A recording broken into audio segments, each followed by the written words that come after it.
Hello students, I am a lecturer. So in this video we have studied about the distribution channel in supply chain management, that is a unit number 10 of supply chain book. So in one by one slide we have discussed about it. So let's start. First आता है कि मतलब क्या है distribution का supply chain management के अंदर। कि जो डिस्ट्रीब्यूशन है पहले तो हम वो समझते हैं, वो रेफर्स करता है कि जो भी हमने स्टेप्स उठाए हैं मूव करने के लिए या फिर स्टोर करने के लिए अपने प्रोडक्ट को किसके बीच में, फ्रॉम सप्लायर की स्टेज से लेके कस्टमर की स्टेज तक इन सप्लाई चेन में, उसको यहाँ पर बोला गया है डिस्ट्रीब्यूशन।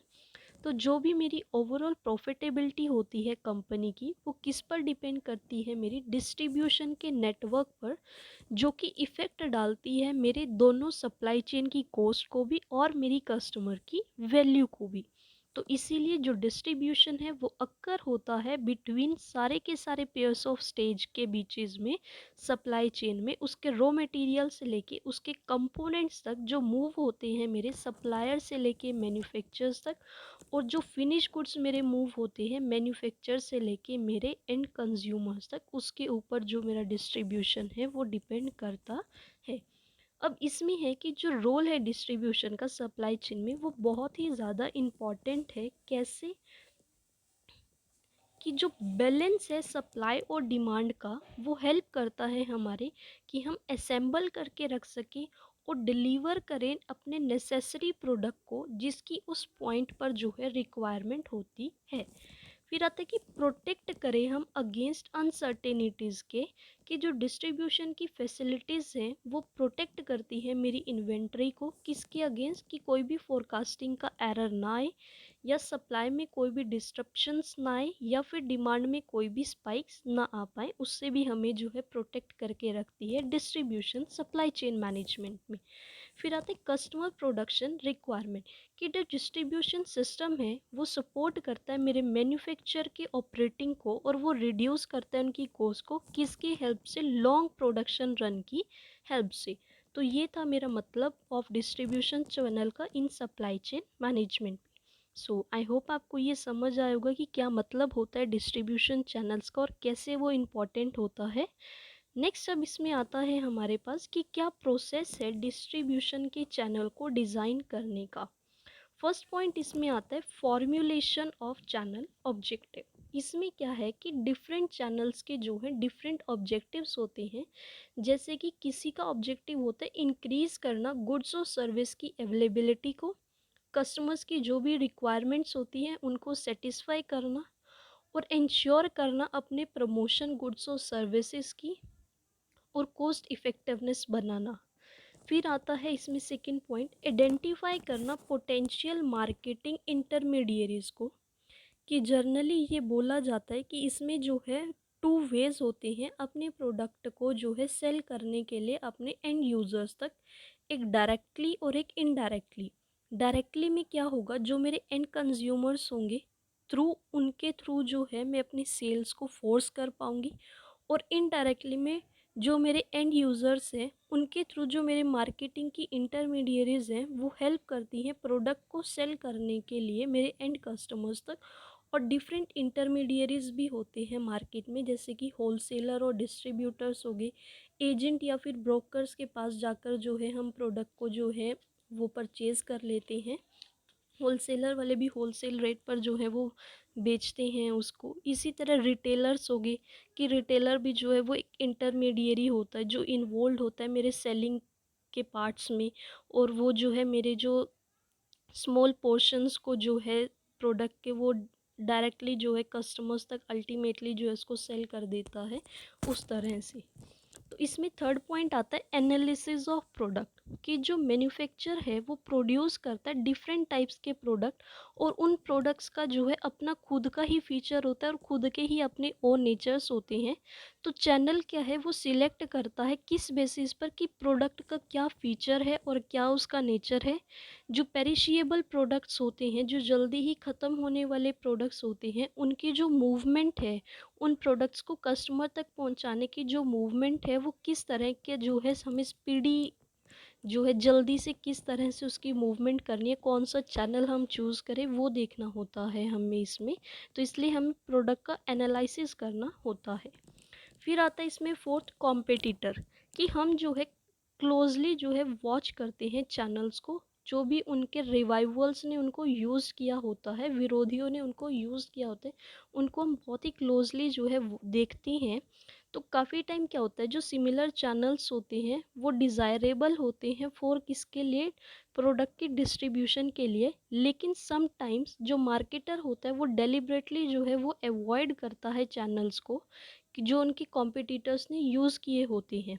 फॉर एग्ज़ाम्पल एक कंपनी जो है वो पास करती है एक रिटेल स्टोर के चैनल को, और वो अडॉप्ट कर लेती है उसकी जगह डोर टू डोर की सेल्स को। इसीलिए कॉम्पिटिटर्स का हम पहले जो है वो चैनल्स को जो है क्लोजली देखते हैं कि उन्होंने कौन सा यूज़ किया। अगर वो इफ़ेक्टिव है तो हम यूज़ करते हैं, अदरवाइज़ हम अपना ही कोई चैनल जो है वो चूज़ करके प्रोडक्ट को कस्टमर्स तक पहुंचा देते हैं।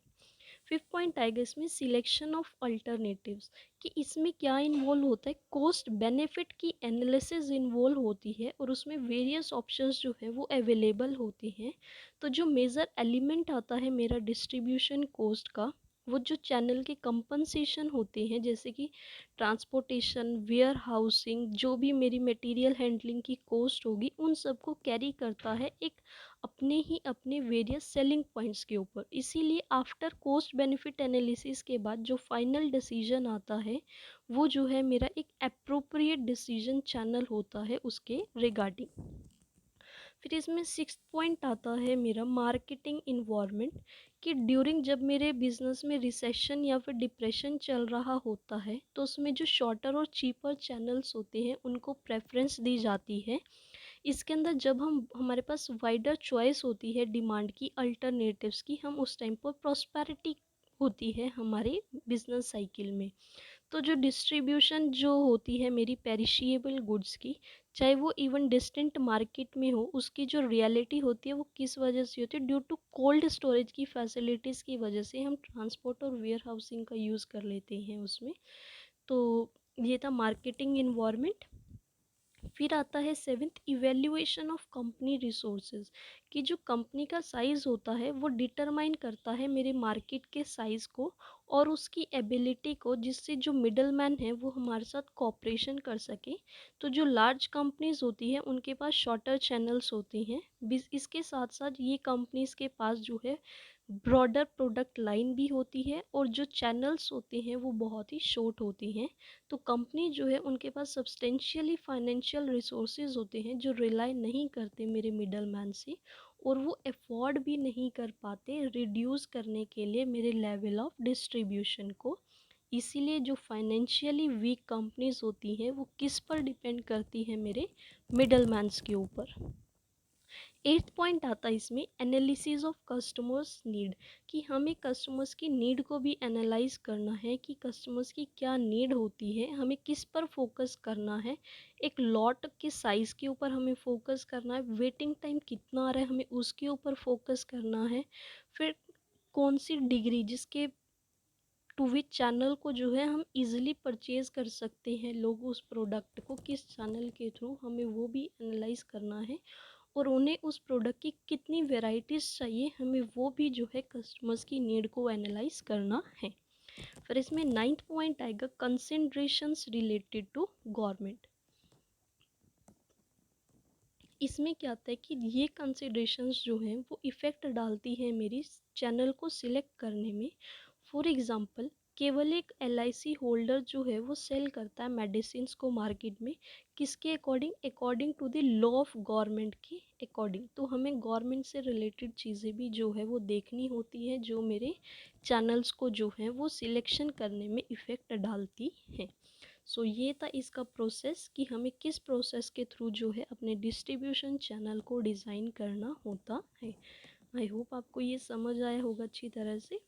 नेक्स्ट आता है इसमें कि क्या फैक्टर्स हैं जो इफ़ेक्ट डालते हैं मेरे चैनल के डिज़ाइन को। फर्स्ट आता है इसमें प्रोडक्ट कैरेक्टरिस्टिक्स, कि जो मेरे प्रोडक्ट की कैरेक्टरिस्टिक्स होती है उसमें कि जो प्रोडक्ट है वो मेरा पेरिशेबल तो नहीं है, कि मेरे प्रोडक्ट की यूनिट वैल्यू क्या है, और मेरा स्टैंडर्डाइज और कस्टमाइज प्रोडक्ट को देखना होता है मुझे प्रोडक्ट के करेक्टरिस्टिक्स में, और फिर टेक्निकल नेचर क्या है मेरे प्रोडक्ट का, वो सब जो है मुझे प्रोडक्ट के करेक्टरिस्टिक्स में जो है वो देखना होता है, और जो इफ़ेक्ट डालते हैं मेरे चैनल के डिज़ाइन को। सेकेंड आता है इसमें मार्केट कैरेक्टरिस्टिक्स। इसमें मुझे देखना है कि मेरे नंबर ऑफ़ बायर्स कितनी हैं, टाइप्स ऑफ बायर्स कितनी हैं, बाइंग की हैबिट क्या है लोगों की, जो बाइंग क्वांटिटी है वो कितनी है, साइज़ क्या है मेरा मार्केट का, वो सब आता है मेरा मार्केट की कैरेक्टरिस्टिक्स के अंदर। फिर आता है इसमें कंज्यूमर कैरेक्टरिस्टिक्स कि ऑर्डर का हमें साइज़ कितना मिल रहा है, कंज्यूमर्स की बाइंग हैबिट क्या है, कंज्यूमर्स का एक्सपीरियंस क्या है चीज़ को लेके, उनकी ऑर्डर विजिबिलिटी क्या है, उनकी रिटर्नेबिलिटी क्या है, वो सब आता है मेरा कंज्यूमर कैरेक्टरिस्टिक्स में, जो कि इफ़ेक्ट डालता है मेरे चैनल के डिज़ाइन को। लास्ट आता है इसमें इन्वायरमेंटल कैरेक्टरिस्टिक्स। ये वो कैरेक्टरिस्टिक्स हैं जिसमें मैं देखती हूँ कि मेरी इकोनॉमिक कंडीशन क्या है मार्केट की, उसमें टेक्नोलॉजिकल डेवलपमेंट कितनी हुई है, और उसमें लेजिस्लेटिव रिस्ट्रिक्शंस मतलब कि गवर्नमेंट के द्वारा क्या क्या रिस्ट्रिक्शंस लगाई गई हैं, वो सब जो है मैं इन्वायरमेंटल कैरेक्टरिस्टिक्स में देखती हूँ, जिन चारों को जो है मुझे ध्यान में रखने अपना चैनल का डिज़ाइन जो है वो बनाना होता है फॉर डिस्ट्रीब्यूशन का। सो ये थे फैक्टर्स जो इफ़ेक्ट डालते हैं मेरे चैनल के डिज़ाइन को। आई होप आपको ये समझ आया होगा। नेक्स्ट आता है कि इसमें मेरी इम्पोर्टेंस क्या है मेरे डिस्ट्रीब्यूशन चैनल की।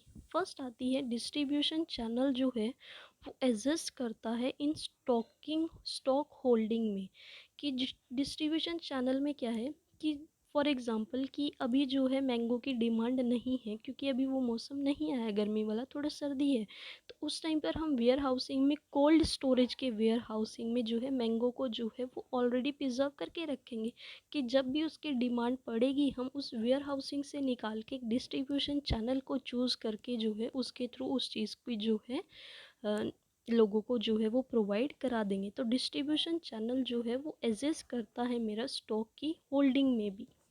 सेकेंड आता है जो चैनल है वो एग्जिस्ट करता है एग्जीक्यूट करने में मेरे प्राइस के मैकेनिज़्म को, किसके बीच में, बिटवीन फर्म के बीच में और मेरे फाइनल कस्टमर्स के बीच में।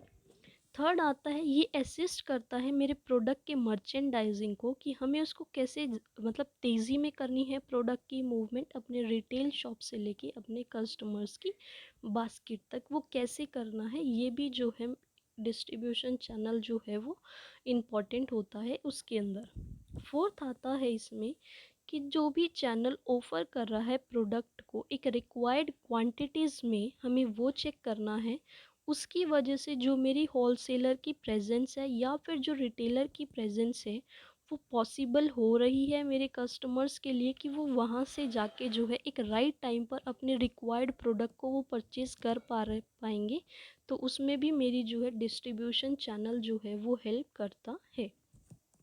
फिफ्थ आता है कि जो डिस्ट्रीब्यूशन चैनल है वो इंक्रीज़ करता है मेरी डिस्ट्रीब्यूशनल की एफिशिएंसी को, और वो नैरो डाउन कर देता है, कम कर देता है गैप किसके बीच में, प्रोड्यूसर और कंज्यूमर्स के बीच में, लेकिन बहुत इकोनॉमिकली भी वो उसको गैप को जो है वो कम कर देता है और एफिशिएंटली भी, जिससे जो मेरी ट्रांसपोर्टेशन कॉस्ट है वो भी जो है रिड्यूस हो जाती है। इसमें एक और एडवांटेज है, सिक्स एडवांटेज, कि जो चैनल का डिस्ट्रीब्यूशन है वो ऑफ़र करता है मेरे सेल्समैनशिप को, जो कि हेल्प करता है मेरा नए प्रोडक्ट्स को बनाने में और उनको मार्केट में लाने में और उनको सेल करने में और उनकी प्रमोशन करने में। तो जो डिस्ट्रीब्यूशन चैनल है उसका जो है डायरेक्ट कांटेक्ट होता है मेरे कस्टमर्स के साथ, जिससे हम जो है सेल्समैनशिप को बहुत ही अच्छी तरह से और एक प्रॉपर फीडबैक से अपने प्रोड्यूसर के एक नए प्रोडक्ट को जो है अपने मार्केट में ला पाते हैं। तो ये थी इसकी इम्पोर्टेंस डिस्ट्रीब्यूशन चैनल की।